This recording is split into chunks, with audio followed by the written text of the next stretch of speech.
তেল নিয়ে আবার শুরু হয়েছে তেলেস্মাতি কারবার। আপনারা দেখতে পাচ্ছেন যে কালীগঞ্জের আয়েশা ফিলিং স্টেশন, এখানে প্রচুর পরিমাণের মোটরসাইকেলের ভিড়। এই যে একটা ঘোষণা দিয়েছে আমাদের উচ্চ পর্যায়ের নেতৃবৃন্দরা, তারা বলেছেন যে বাংলাদেশে 1 মাসের তেল মজুত আছে।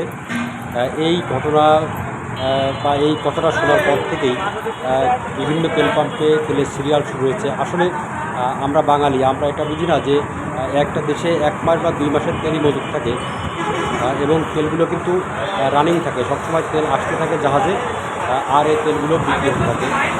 সুতরাং আমরা এতে বিভ্রান্ত না হয়ে আমাদের যার যতটুকু পরিমাণ তেল প্রয়োজন আমরা সে পরিমাণে তেল নিব। আপনারা দেখতে পাচ্ছেন যে ভ্যানে করেও কিন্তু অনেকে তেল নিয়ে যাচ্ছে, আর যার গাড়িতে আগে নিত 300 বা 200 টাকার তেল, তিনি কিন্তু এখন ট্যাঙ্কি ফুল করে তেল নিচ্ছে। এভাবে যদি সবাই তেল থাকে তাহলে কিন্তু আবার সেই আগের মতো সংকট সৃষ্টি হবে এবং তেলের দীর্ঘ লাইন তৈরি হবে। আপনারা দেখতে পাচ্ছেন অনেকেই কিন্তু মোটরসাইকেলে করে ঢম নিয়ে আসছে, ট্যাঙ্কি ফুল করছে এবং তারা ঢমে করে তেল নিয়ে আসছে। আমরা তো এটা বুঝতে চেষ্টা করি না, তেল ছাড়া কিন্তু একটা রাস্তা কখনো চলতে পারে না।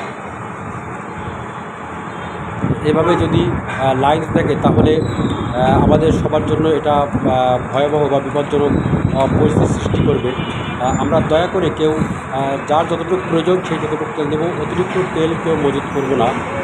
আপনারা দেখতে পাচ্ছেন যে কালীগঞ্জ আয়েশা ফিলিং স্টেশনে প্রচুর পরিমাণের ভিড়। আমরা শুধুমাত্র একটি পাম্পই আপনাদেরকে দেখালাম।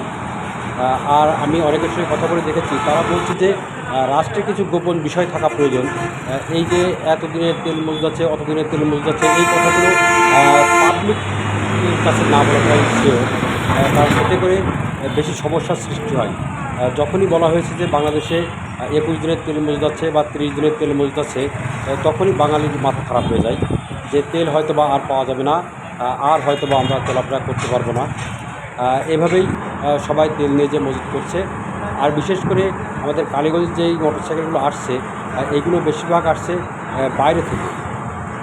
সকলকে ধন্যবাদ। আমরা প্রয়োজনীয় অতিরিক্ত তেল দেবো না। সবাই ভালো থাকবেন, সুস্থ থাকবেন।